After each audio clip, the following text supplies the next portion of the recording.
Hello student. देखो आज इस वीडियो में हम कवर करेंगे ionisation energy, binding energy, excitation energy. और इसके बाद वैसे तो आता है, अगर एनसीईआरटी में तुम देखो तो उसमें स्पेक्ट्रम दिया हुआ है, लेकिन मैं क्या करने वाला हूँ कि यहाँ पे ना क्वांटम नंबर पढ़ा दूंगा, और अगली वीडियो में, नेक्स्ट वीडियो में हम पूरा जितना भी बचा हुआ है ना एटॉमिक स्ट्रक्चर, पूरा पूरा चैप्टर जितना बचा हुआ है, जैसे उसमें स्पेक्ट्रम है, फिर बोर मॉडल क्यों बेकार हुआ, डी ब्रोगली कॉन्सेप्ट, ठीक, वो सारा जितना भी है ना हम इसे अगली वीडियो में कवर कर लेंगे। ठीक, तो इसमें मतलब अगर तुम देखो तो क्वांटम नंबर जो है वो पीछे आता है टॉपिक, मतलब कहीं पढ़ लो इसे, ठीक है। तो इस वीडियो में देख रहे हैं हम इन्हें, है ना। तो सबसे पहला जो टॉपिक है, देखो पिछली वीडियो में हमने देखा था बोर मॉडल, ठीक। और बोर मॉडल के कुछ कुछ पॉस्टुलेट्स देखे थे हमने, है ना, कि उसकी radius, velocity, time period, frequency और उनके ग्राफ्स भी देख लिए हमने, है ना। तो अभी उसके बाद जो है, हाँ एक चीज़ और, इससे पहले, इन सबसे पहले एक चीज़ रह गई हमारी, वो रह गई क्या, जीरो चीज़, वो है energy of electron in nth Bohr orbit. ठीक है, पहले ये कवर कर ले रहे हैं, फिर इन्हें कवर कर लेंगे, ठीक है। तो सबसे पहली चीज़, अगर मैं एनर्जी के बारे में बात करूं, अगर कोई इलेक्ट्रॉन है तो उसके पास एनर्जी होगी, न्यूक्लियस, और न्यूक्लियस के अराउंड जो इलेक्ट्रॉन घूम रहा है, तो उसके पास कुछ ना कुछ तो एनर्जी होगी, ठीक। तो उसके पास जो भी एनर्जी है वो, उसको हम बोलेंगे टोटल एनर्जी, ठीक। एनर्जी जो कि अब ये घूम रहा है ऐसे, मतलब रोटेट कर रहा है फिर से ऐसे सर्कुलर पाथ में ना, तो रोटेट कर रहा है, तो इसके पास काइनेटिक एनर्जी है। और ये अपनी उसमें ऑर्बिट में स्टेबल है ना। अगर इसको हम अलग से एनर्जी ना प्रोवाइड कराएं तो ये निकल के दूसरी स्टेट में नहीं जाएगा, और ना ही किसी इधर आएगा, ठीक। तो इसके पास एक पोटेंशियल एनर्जी भी है। तो टोटल एनर्जी कितनी है हमारी, काइनेटिक एनर्जी इसके पास जो है, और काइनेटिक एनर्जी, काइनेटिक और पोटेंशियल, ठीक। तो देखो काइनेटिक का formula half M V R square, sorry M we square, है ना। और वहीं पे पोटेंशियल एनर्जी का अगर मैं फॉर्मूला बोलूँ, तो पोटेंशियल एनर्जी यहाँ पे क्या है, इसकी पोटेंशियल एनर्जी होगी इसकी इलेक्ट्रोस्टैटिक के बराबर, K Q one Q two by are square, है ना।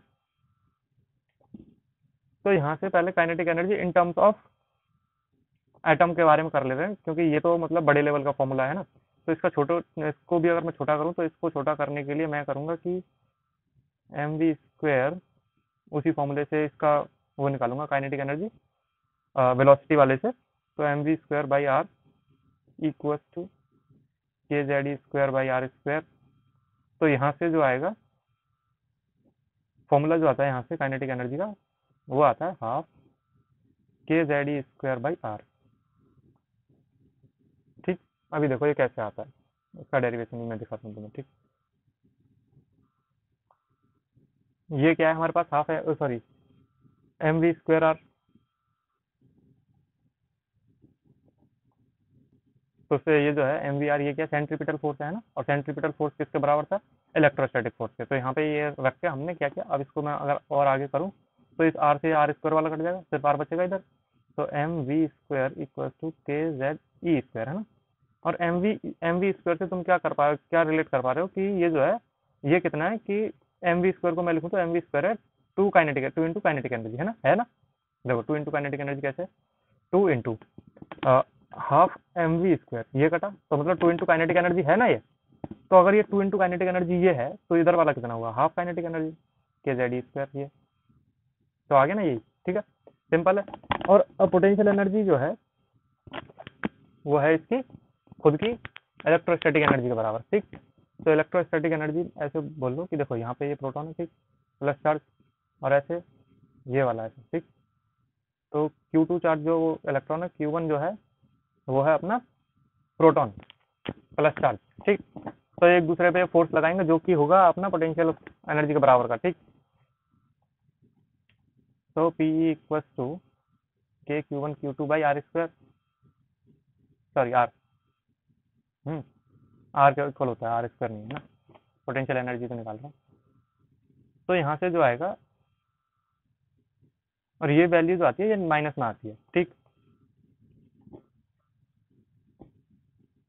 तो सॉरी माइनस नहीं, प्लस नहीं है, तो अगर इसको मैं बोलूँ तो ये क्या हुआ, इसको भी अगर मैं के जेड ई स्क्वायर वाले टर्म में लिखूँ तो ये होगा K Z E square by R. ठीक, तो यहाँ से देखो तुम, ये हाफ के जेड ई स्क्वायर, ये K Z E square by are है ना। तो कितना हुआ, potential energy equal to, sorry, 2 into kinetic energy है ना, यही हुआ ना। देख लो एक बार, कैलकुलेट कर लो। पोटेंशियल एनर्जी कितना हुआ अपना, ये potential energy K Z E square by R. ठीक, तो ये हो गया। तो ये आया इन दोनों के बीच का रिलेशन कि हाँ ये वैल्यू माइनस में होती है, सॉरी फॉर दिस, तो ये वैल्यू आएगी माइनस में। Potential energy equal to 2 kinetic energy. ठीक, ये रिलेशन है, relation between potential energy and kinetic energy. ठीक, और इसकी टोटल एनर्जी अगर मैं कैलकुलेट करूँ अब, पोटेंशियल प्लस काइनेटिक, तो वो कितनी हुई, काइनेटिक प्लस पोटेंशियल। ठीक, हाफ के Z E square by r minus k Z E square by r, तो यहाँ से कितना हुआ, माइनस हाफ के Z E square by are है ना। तो ये आ गई टोटल एनर्जी। ठीक, एनर्जी तुम ना इसे फिर से मैं बोलता हूँ कि तुम इसे याद ना रखो, और इसकी जगह तुम याद रखो energy in -13.6 into Z square by N square electron volt, ये फॉर्मूला, ये याद रखना है तुम्हें है ना।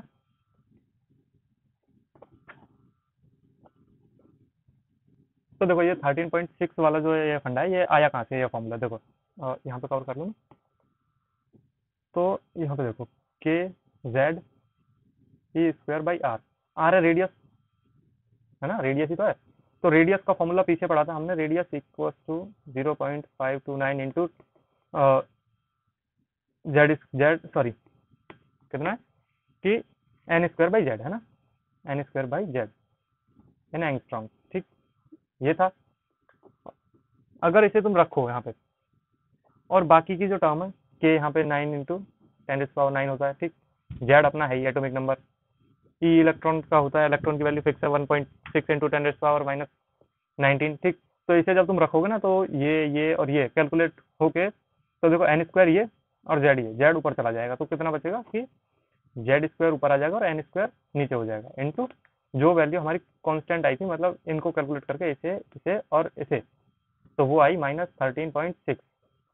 तो ये हमारा फॉर्मूला हो गया। ठीक है, इन इलेक्ट्रॉन वोल्ट। ठीक, कैलकुलेट कर लेना तुम इसे ऐसे, 9 इंटू 10⁻9 इंटू 1.6 टू 10⁻19 का square divided by 0.529 into N square by Z और बाई, सॉरी ये इसके है, मतलब एन स्क्वायर बाई जेड और इंटू जेड। ठीक, इसे तुम कैलकुलेट करोगे तो यही आएगा। तो अगर देखो इस पर मैं तुम्हें क्वेश्चन कराऊँ अच्छा सा, है ना, और क्वेश्चन क्या है कि वो क्वेश्चन नहीं, रिलेशन टाइप में है ना। तो देखो अगर मैं बोलूँ हाइड्रोजन के लिए तुम्हें टोटल एनर्जी निकालनी है, total energy for hydrogen atom. ठीक, ये निकालना है तुम्हें, और सेल दिया हुआ है 1 2 3 4 5 तक निकाल लेते हैं। ठीक है, तो एनर्जी क्या क्या आएंगी हमारे पास। देखो हाइड्रोजन के लिए जेड की वैल्यू 1 और एन की वैल्यू हमें दी हुई है, तो 1 की वैल्यू निकालें हम, एनर्जी इन फर्स्ट ऑर्बिट। ठीक, तो ये क्या आएगा, ये आएगा -13.6 इंटू 1 स्क्वायर बाई 1 का स्क्वायर, -13.6 इलेक्ट्रॉन वोल्ट। फिर दूसरी energy in second orbit, that is the 13.6 into Z square, मतलब 1 का स्क्वायर बाई 4, एनर्जी घटी -3.4 इलेक्ट्रॉन वोल्ट। फिर energy in third orbit, -13.6 into 1 square, मतलब जेड स्क्वायर बाई यहाँ पे 3 का स्क्वायर, दैट 9 है ना। तो ये वैल्यू कितनी आएगी, कैलकुलेट कर लेना, 1.51 इलेक्ट्रॉन वोल्ट। ठीक, और जब हम इसे फोर्थ में डालेंगे, इलेक्ट्रॉन जब फोर्थ ऑर्बिट में होगा तो उसकी एनर्जी कितनी होगी, इंटू 1 स्क्वायर बाई 16, 12 नहीं है, 1 स्क्वायर है ना, माइनस 0.85 इलेक्ट्रॉन वोल्ट। इतना कुछ खास पूछा नहीं जाता इसको, मतलब तुम्हें आना चाहिए कैलकुलेट करना, ठीक। 6 × 1/25, that is the 0.54 -54 electron volt, ठीक। ये तो रहा मतलब हाइड्रोजन के लिए। और अगर हाइड्रोजन लाइक एटम हो, हाइड्रोजन लाइक एटम मतलब कि हमने He को He2+ करके वो बना दिया hydrogen type single electron species, Li को सॉरी H2+ और Li को 2+ करके, हैं। तो इनके लिए क्या होगा, इनके लिए Z की वैल्यू, यहाँ पे Z की वैल्यू चेंज हो जाएगी, है ना। Z चेंज करेगा सिर्फ अपनी जगह, Z चेंज करेगा, Z चेंज करेगा। जैसे देखो मैं बताऊँ तुम्हें, इसके लिए n=1 पे इन दोनों में से कोई भी मतलब हाइड्रोजन लाइक एटम होगा तो Z की वैल्यू रहेगी बस। तो E1 जो आएगा -13.6 इंटू जेड का स्क्वायर बाई एन का कितना वैल्यू 1, -13.6 इंटू जेड स्क्वायर, ठीक। n=2 पे T2 जो आएगा -13.6 divided by 4 into Z square, यही आएगा, है ना, इलेक्ट्रॉन वोल्ट। 3 पे कितना आ जाएगा -13.6 divided by 9 into Z square, है ना। तो ये एनर्जी हो गई है, एनर्जी इन किसी भी ऑर्बिट में निकाल लो, 1 सेकंड, 1 2 3 4 5 6, एन में निकाल लो, एन में वही फॉर्मूला आ जाएगा हमारे पास, -13.6 into Z square by N square in electron volt, energy in NS4 orbit, ठीक है।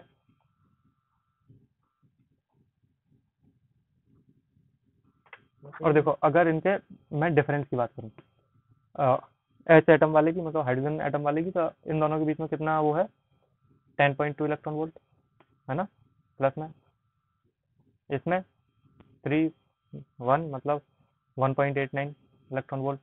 फिर इन दोनों के बीच में कितना होगा, इन दोनों के बीच में होगा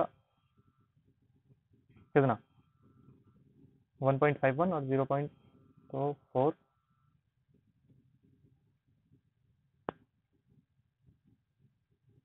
6 ये इलेक्ट्रॉन वोल्ट, ठीक। तो ये कौन सी था, ये था अपना N2 से N1 है, ये एनर्जी लेवल था N3 से N2, डिफरेंस जो हमने निकाला है ना। और ये जो था ये N4 से N3। और एक डिफरेंस तुम्हें याद होना चाहिए कि N1, ये वाला N1 और ये N3, इन दोनों के बीच का डिफरेंस कितना होता है। तो इन दोनों के बीच का डिफरेंस होता है N3 - N1 जो होता है अपना, वो सबसे ज़्यादा होता है 12.09 इलेक्ट्रॉन वोल्ट, ठीक। और ऐसी हाइड्रोजन लाइक एटम के लिए कितना कितना आएगा, देखो हाइड्रोजन लाइक एटम के लिए N2 - N1 ये वाला, है ना। तो ये कितना आएगा 12.2 जेड स्क्वायर इलेक्ट्रॉन वोल्ट, ठीक। N3 - N2 वो कितना आएगा 1.89 into Z square electron volt. N3 - N1 जो आएगा 12.09 into Z square electron volt. Z की वैल्यू डालो और निकाल लो वैल्यू, ठीक है। तो और देखो काइनेट एनर्जी का फॉर्मूला ये, काइनेटिक एनर्जी का अगर तुम्हें इस टर्म में निकालना है मतलब ऐसा वाला, तो काइनेटिक एनर्जी का कितना होगा, वो होगा 13.6 into Z square by N square kinetic energy in nth Bohr orbit in electron volt, ठीक है। ये आएगा इलेक्ट्रॉन वोल्ट में, इसकी यूनिट होगी, ठीक। और पोटेंशियल एनर्जी होती है कितना, इसका डबल काइनेटिक एनर्जी का डबल जो आएगा वो आएगा 27.2 into Z Z square by N square electron volt, है ना। इन्हें याद कर लेना मत कर लेना, मतलब कुछ खास वो नहीं होती है इसकी, ठीक है। तो इसके बाद एक छोटा सा क्वेश्चन, ठीक। तो क्वेश्चन बोलता है कि ना, तो हमारे पास क्वेश्चन जो है वो है कि एक इलेक्ट्रॉन है जो कि अपनी ग्राउंड स्टेट में, जिसका ग्राउंड स्टेट में था, ऐसे बोलो कि मतलब ये n=1 पे इलेक्ट्रॉन है, और इसने एक रेडिएशन मतलब एनर्जी ऑब्जॉर्व किया और जिसका लैम्डा था, वेवलेंथ था 120 नैनोमीटर, है ना। तो इस वेवलेंथ की एनर्जी को एब्जॉर्ब करके n कौन से वाले एनर्जी स्टेट में ये पहुंच जाएगा, ठीक। तो हम कैसे निकालेंगे, सिंपल है, E = hc/λ हम लगाएंगे, तो यहाँ से हमारे पास एनर्जी कितनी आएगी 1240/120, ठीक। नैनोमीटर में, अगर एंगस्ट्रॉम में होता तो डबल जीरो लेते ऊपर, है ना, 12400। तो यहाँ से जो आया 10 0.33 इलेक्ट्रॉन वोल्ट, ये हमारे पास एनर्जी आया। तो हमारे पास अब हम देखो कि n इक्वल्स टू 1 पे कितना एनर्जी लेवल है हमारा, मतलब वो कितना है, इलेक्ट्रॉन को कितनी एनर्जी चाहिए, इतनी, ठीक। और n इक्वल्स टू 2 पे कितना लेगा, -3.4 इलेक्ट्रॉन वोल्ट है। तो यहाँ से आप डिफरेंस निकालो एनर्जी का, एनर्जी का अगर तुम डिफरेंस निकालो n2 माइनस n1 तो वही था, मतलब 10.2 इलेक्ट्रॉन वोल्ट, और ये है। तो यहाँ से तुम देखो कि मतलब n इक्वल टू 1 जो है वो उसकी ग्राउंड स्टेट है, तो n इक्वल टू 2 जो होगा वो उसका होगा एक्साइटिंग स्टेट, और एक्साइटिंग स्टेट कौन सा होगा, वो पहला वाला। अगर ये ज़मीन है और यहाँ से ऊपर वाली जो लेयर है, तो ये तो उसके लिए पहली हुई ना, हम तो यहाँ से 1 2 ऐसे कर रहे हैं, लेकिन इलेक्ट्रॉन के लिए ये पहली हुई, ठीक। तो इसके लिए यहाँ पे जो जाएगा, ये इलेक्ट्रॉन जाएगा, electron will emit to ground state to first exciting state, state, ठीक। ये पहली एक्साइटिंग स्टेट है और एनर्जी स्टेट दूसरी है, एक्साइटिंग स्टेट पहली, n equal to 3 exciting state second, ठीक है, एक कम हो जाएगा। तो इसके बाद फिर हम कंटिन्यू कर रहे हैं वही पहला जो हमारा टॉपिक था, ionisation energy. Ionisation energy, ionisation energy जो है, एनर्जी वो क्या है कि हमें कितनी एनर्जी ऑफ एनर्जी प्रोवाइड कराएं इलेक्ट्रॉन को, कि वो ना अपना जो सेल था उसका, वो उसे छोड़ के चला जाए, बाहर निकल जाए पूरे मेटल से। फोटो इलेक्ट्रिक इफेक्ट में पढ़ा था ना, मेटल से बाहर निकाल देते हैं इलेक्ट्रॉन को, है। ऐसा ही कुछ है कि अगर तुम क्या करो कि वो अपने सेल से निकल के, इलेक्ट्रॉन अपनी सेल में घूम रहा है, तो यहाँ से ये निकल के इसने एनर्जी एब्जॉर्ब की और ये ऐसे निकल गया। अगर सरफेस से ही निकल गया तो इन्फिनिटी तक गया ना, निकल गया, ठीक। तो अगर डेफिनेशन लिखूं मैं, तो डेफिनेशन क्या लिखूंगा, तो देखो जो हमारे पास डेफिनेशन बनी वो बनी कि the energy, sorry, the minimum amount of energy required to remove an electron from the outermost shell, ठीक। उसके सेल से उसे निकालने के लिए हमें कम से कम एनर्जी जो चाहिए वो उसकी आयनाइजेशन एनर्जी होगी, और हाइड्रोजन एटम के लिए वो उसकी जो वो होगी आयनाइजेशन एनर्जी, वो होगी 13.6 इलेक्ट्रॉन वोल्ट, ठीक। और अगर तुम बोलो कि हाइड्रोजन लाइक एटम के लिए, जैसे हीलियम, लिथियम, ठीक, हीलियम मतलब हीलियम प्लस और Li2+, हाइड्रोजन लाइक एटम, ठीक। तो इनके लिए आयनाइजेशन एनर्जी जो बनेगी वो बनेगी 13.6 into Z square electron volt, है ना, सिंपल है। तो इसके बाद हम करेंगे बाइंडिंग एनर्जी, बाइंडिंग एनर्जी देख लेते हैं, ठीक। तो बाइंडिंग एनर्जी देखो क्या होती है कि किसी भी चीज़ को वो एनर्जी जो उसे उस स्टेट तक बांध के रखे। हाँ, तो देखो बाइंडिंग एनर्जी क्या है कि देखो फिगर से समझाता हूँ मैं तुम्हें। देखो ये अपना न्यूक्लियस, और न्यूक्लियस के चारों ओर पहला ऑर्बिट, दूसरा और ये तीसरा, ठीक। तो वो कम से कम एनर्जी जो इन दोनों को ऐसे बांधे हुए है ना अपने आप में, उसका मैक्सिमम लिमिट कि कितनी एनर्जी तक वो उसे बांध के रख सकता है। पीछे हमने देखा था कि आयनाइजेशन एनर्जी, ठीक। आयनाइजेशन एनर्जी में हम उस इलेक्ट्रॉन को इन्फिनिटी तक खींच के लेके गए थे, ठीक, उसकी आउटर मोस्ट ऑर्बिट से। तो उसे खींचने के लिए जो हमने एनर्जी दी थी उसमें कुछ एनर्जी बाइंडिंग एनर्जी भी थी, और बाइंडिंग एनर्जी के बाद जो एनर्जी हमने प्रोवाइड की उससे ये बाहर गया था, है ना। तो the energy required to remove an electron from the particular state of energy, लिख ले रहा हूँ। तो देखो बाइंडिंग एनर्जी वो एनर्जी की जिसकी वजह से वो इलेक्ट्रॉन बाइंड रहे अपने न्यूक्लियस के थ्रू, न्यूक्लियस से जब तक वो बंधा हुआ है, जब तक वो बांध सकता है। It's a like a friction, है ना। अगर तुमने फ्रिक्शन फोर्स पढ़ा है तो मतलब फ्रिक्शन फोर्स क्या होता है कि अगर तुम एक सरफेस से एक दूसरी सरफेस को अगर तुम ऐसे खींचो तो वो तब तक नहीं खींचेगा जब तक उसकी फ्रिक्शन की मैक्सिमम लिमिट तक नहीं जाएगा, है ना। एफ मैक्स जब तक नहीं होगा, तब तक उसे क्रॉस नहीं करेगा, तब तक ये आगे नहीं बढ़ेगा। ऐसे ही इसका है, यहाँ पे एफ मैक्स जो है वो है बाइंडिंग एनर्जी, ऐसे समझ सकते हो तुम, है ना।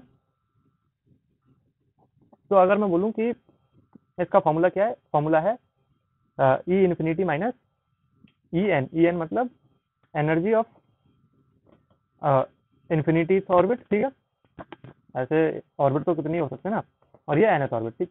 तो इसका फॉर्मूला जो बनेगा वो बनेगा, देखो इन्फिनिटी वाले के लिए अगर मैं बोलूँ तो वहाँ पे क्या हो जाएगा कि ये वैल्यू हो जाएगी 13.6 into Z square by infinity. तो ये कितना हो जाएगा, जीरो, है ना। जीरो माइनस ई एन, तो कितना हुआ, ई एन ही हुआ ना, और आगे माइनस था तो माइनस 13.6 था, है ना। माइनस 13.6 माइनस, तो यहाँ से आ जाता है ये प्लस, ठीक। तो हमारे पास फॉर्मूला ये बना।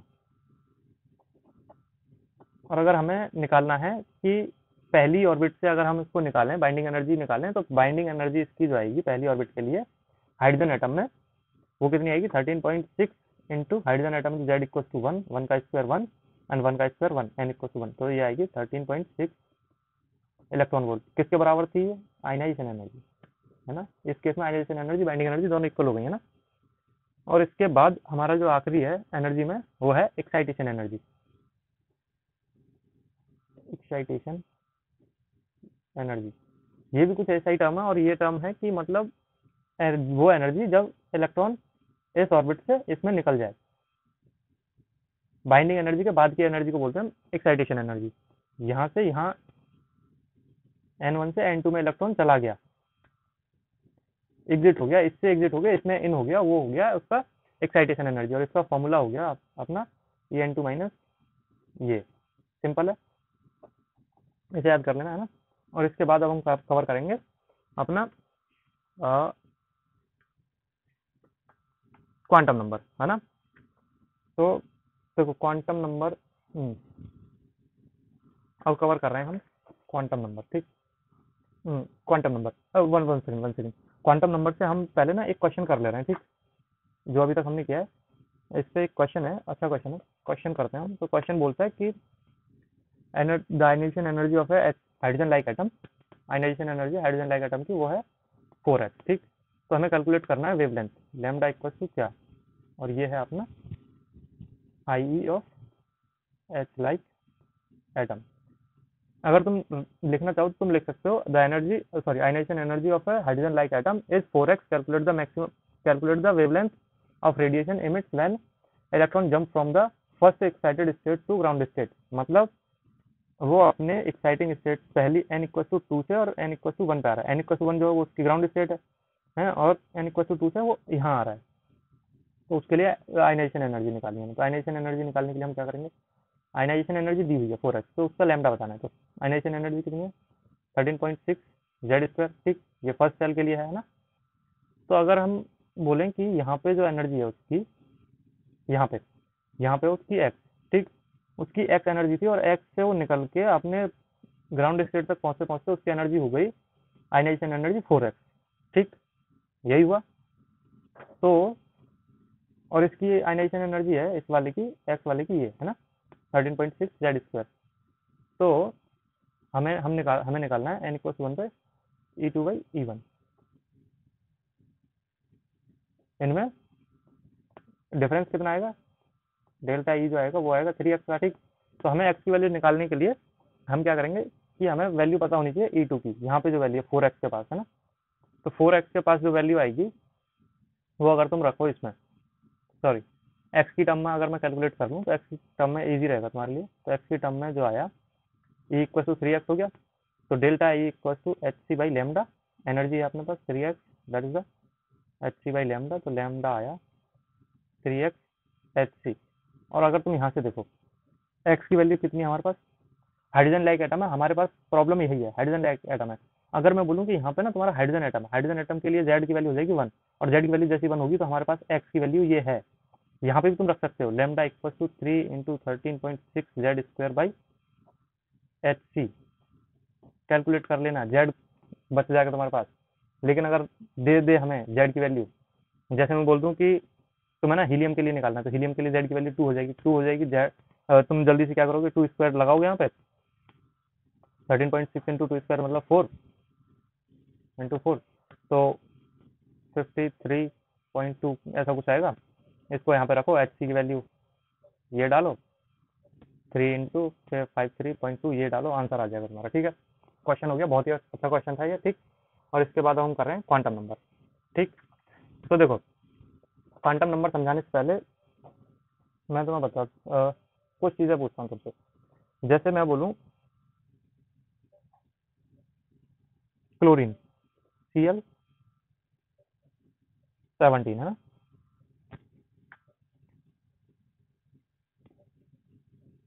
17 है, 35.5, ठीक। तो ये हुआ क्लोरीन, ठीक। तो क्लोरीन का हमें पता है कि 17 वो है, 17 इसमें इलेक्ट्रॉन है, लेकिन क्वांटम नंबर हमें क्या बताता है कि कौन सा इलेक्ट्रॉन कहाँ पे है, अगर हमें उसकी पोजीशन चाहिए। तो देखो 10th क्लास में हमने पढ़ा है कि इसको हम लिख सकते हैं 285 के एल और एम ऑर्बिट में, ठीक। और यहाँ पे के एल और एम ऑर्बिट को हम लिखते हैं 1 2 3, ऐसे ही लिखते जाते हैं 4 5 6 7 8 जितना भी होगा, ठीक है।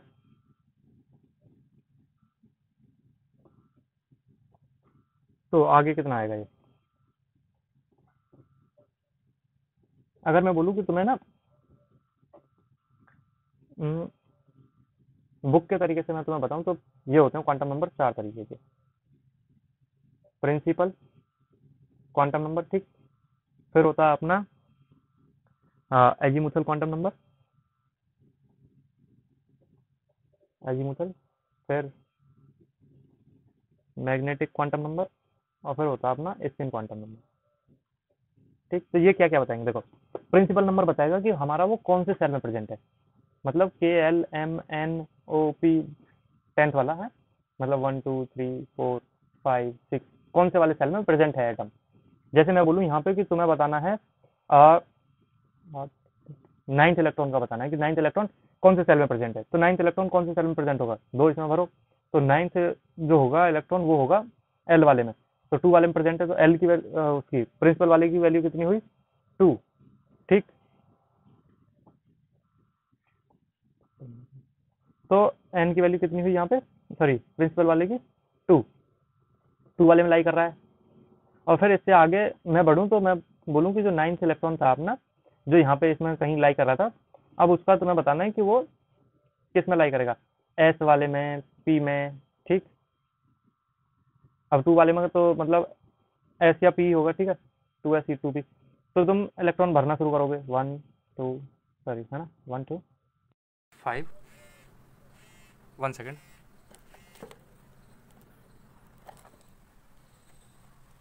तो देखो इलेक्ट्रॉन भरे 1 2 3 4 5, 5 ही हो गए, 5 और 2 7 8 9, 9वां इलेक्ट्रॉन आया यहाँ पे है ना पी में, तो 9वां इलेक्ट्रॉन पी में आया। तो ये जो एजीमुथल है ये बताएगा हमें कि पी में आया, एस में आया, कौन से में आया इलेक्ट्रॉन हमारा, तो ये बताएगा कि ये पी में आया, ठीक। मैग्नेटिक क्वांटम नंबर बताएगा कि अब पी को भी वो बड़ा खोल देगा ना, तो पी में मतलब यहाँ पे 0 -1 1 +1, ठीक है। ये इसकी रेंज हो गई है ना, ऐसे बोल सकता हूँ ना, अगर मैंने बीच वाले को 0 बोला कि ये 0th ऑर्बिट, ये इधर वाला -1 +1, तो इसकी रेंज हो गई। तो इलेक्ट्रॉन किस वाले में है ना, इसमें इसमें इसमें, तो ये मैग्नेटिक क्वांटम नंबर बताएगा, ठीक। और होने के बाद देखो यहाँ पे तो 2 इलेक्ट्रॉन भरे हुए हैं हम, और 9th किस में आ रहा है, ऐसे वाला आ रहा है, तो स्पिन वाला बताएगा कि वो कौन सा स्पिन कर रहा है, मतलब क्लॉकवाइज या एंटी क्लॉकवाइज, कौन सा स्पिन कर रहा है, ठीक। तो सिंपल है, मतलब समझ में आया होगा। तो देखो अब यहाँ से मैं 17 वाले का, सॉरी 9th वाले का अगर मैं वो लिखूँ इसमें क्वांटम नंबर्स, तो देखो 2 पी में वो कहाँ पे है, देखो एल को डिनोट, सॉरी प्रिंसिपल को डिनोट करते हैं हम एल से, ठीक, प्रिंसिपल क्वांटम नंबर को, ठीक है, एल से। एजीमुथल जो होता है उसको हम, सॉरी एल से नहीं, इसको करते हैं हम एन से, इसको एल से, और इसको एम से, ये एस है ही है ना, ये अलग डिनोशन वो है, डिनोट करने का वो सिंबल वगैरह, ठीक। तो सिंपल सिंपल है देखो। और इनमें एक चीज़ और है, देखो एन, सॉरी एल की वैल्यू जो है, एल की वैल्यू जो है हमेशा लाई करेगी n-1 में, है ना।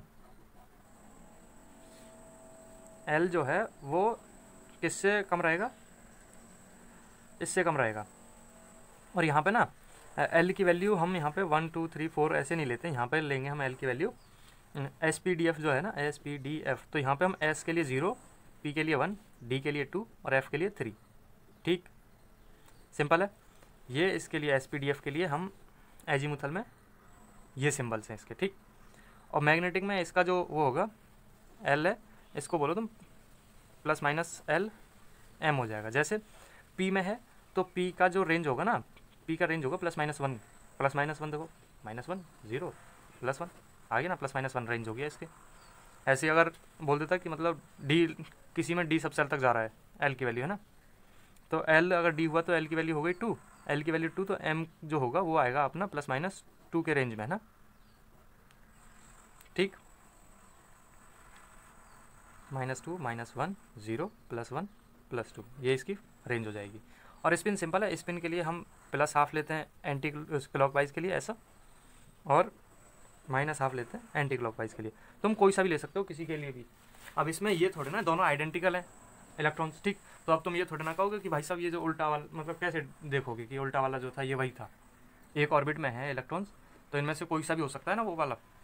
तो किसी के लिए तुम +½ बोलो, किसी के लिए -½ बोलो, अब वो कोई इतना बड़ा वो नहीं है ना।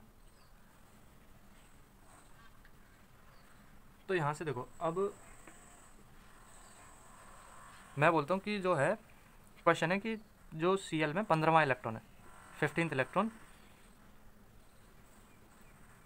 Cl17 में, तो उसके लिए देखो अगर मैं निकालूँ तो क्या निकालूंगा कि L की वैल्यू, सॉरी N की वैल्यू 2, इलेक्ट्रॉन कहाँ कहाँ पे होगा ना, हाँ L कितना होगा यहाँ पे, अगर तुम देखो इसका 15 का कॉन्फ़िगरेशन लिख लो, सिंपल। अगर तुम्हें ये निकालना है ना तो पहले कॉन्फ़िगरेशन लिख लो। 15 का कॉन्फ़िगरेशन लिखोगे तो 1s2, 2s2, 2p6 कितना हो गया 10, 3s2, 3p कितना 3, है ना। तो अब तुम देखो यहाँ से,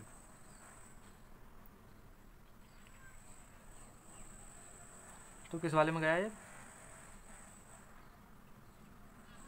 15वां, तो ये जाएगा 3rd सब सेल में ना, तो n की वैल्यू हुआ 3, n की वैल्यू 3, और किस वाले में जा रहा है, तो देखो 15वां इलेक्ट्रॉन है हमारा, मतलब p3 जब होगा तब ये 15 होगा, लेकिन अगर Cl17 का तुम लिखोगे तो 3p कितना लिखोगे 5, 2 इलेक्ट्रॉन एक्स्ट्रा हो जाएगा यहाँ पे। अगर तुम्हें 15वां इलेक्ट्रॉन निकालना है तो देखो n की वैल्यू कितना हुआ 3, ठीक, 3 सब सेल में, 3rd सब सेल में, मतलब कौन से वाले में, m वाले में, 10th के उसके देखा तो m वाले में, ठीक 3। फिर किस में, p में, p के लिए हम क्या लिखेंगे, देखो p के लिए क्या लिखेंगे हम 1, 3, 1, फिर इसके आगे मैग्नेटिक क्वांटम नंबर से हम उसका वो निकालेंगे, ये इलेक्ट्रॉन कहाँ पे होगा, तो 3 इलेक्ट्रॉन है, और उसके अकॉर्डिंग ऑफ-बाउ प्रिंसिपल के अकॉर्डिंग तुम पहले एक इलेक्ट्रॉन भरोगे, ठीक। तो किस में गया है, आखिरी वाले में है, और रेंज जो है इसकी मैग्नेटिक की रेंज जो जाएगी वो जाएगी ±L, ±L मतलब 1, है ना। तो यहाँ पे तुम ना इसको, अब यहाँ पे क्या लिखोगे, ये तीसरे वाले में पहुँच रहा है इलेक्ट्रॉन, तो यहाँ पे +-1 लिखो, या तुम लिखो यहाँ पे +1, है ना, यहाँ पे +1 लिखो, इसको थोड़ा वो करो और इसको लिखना शुरू करो, आदत डाल लो, है ना। और फिर इसके बाद हाफ मतलब कि वो स्पिन कर रहा है क्लॉकवाइज, ठीक। और अब इसी के बाद मैं तुम्हें लिखवाता हूँ 17वां इलेक्ट्रॉन, है ना, आखिरी वाला इलेक्ट्रॉन। तो आखिरी वाले इलेक्ट्रॉन के लिए ये तो सिंपल सेम रहेगा, सेम 3, 1, मतलब 3p, फिर 3p में कहाँ पे जाएगा वो, 3p में इलेक्ट्रॉन कहाँ पे, 1 2 3 4 और 5 बीच वाले में, है ना। तो यहाँ पे 0, और फिर -½ ले लो, +½ ले लो, ठीक है। ऐसे ही एक एग्जांपल और ले लेता हूँ मैं, तुम्हें थोड़ा फील आएगा। तो एज अ क्वेश्चन बोलता हूँ मैं कि तुम्हें निकालना है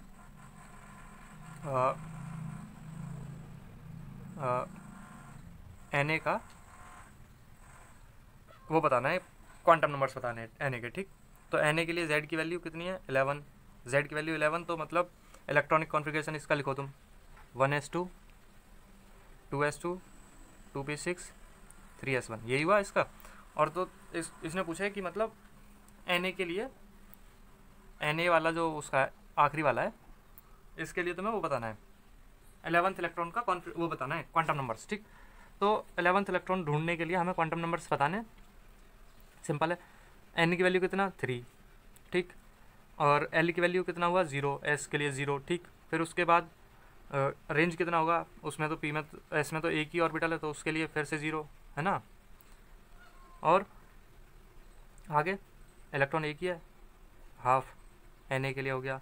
अब मैं बोलूँ कि तुम्हें भरना है ये कोई है 5d10, ठीक, ये कोई दिया हुआ है हमारे पास वो है, तो तुम्हें बताना है कि जो इसमें इलेक्ट्रॉन है 5d10 पूरा भर जाएगा। ऐसे करो तुम 5d6 ले लो, ठीक, 5d6।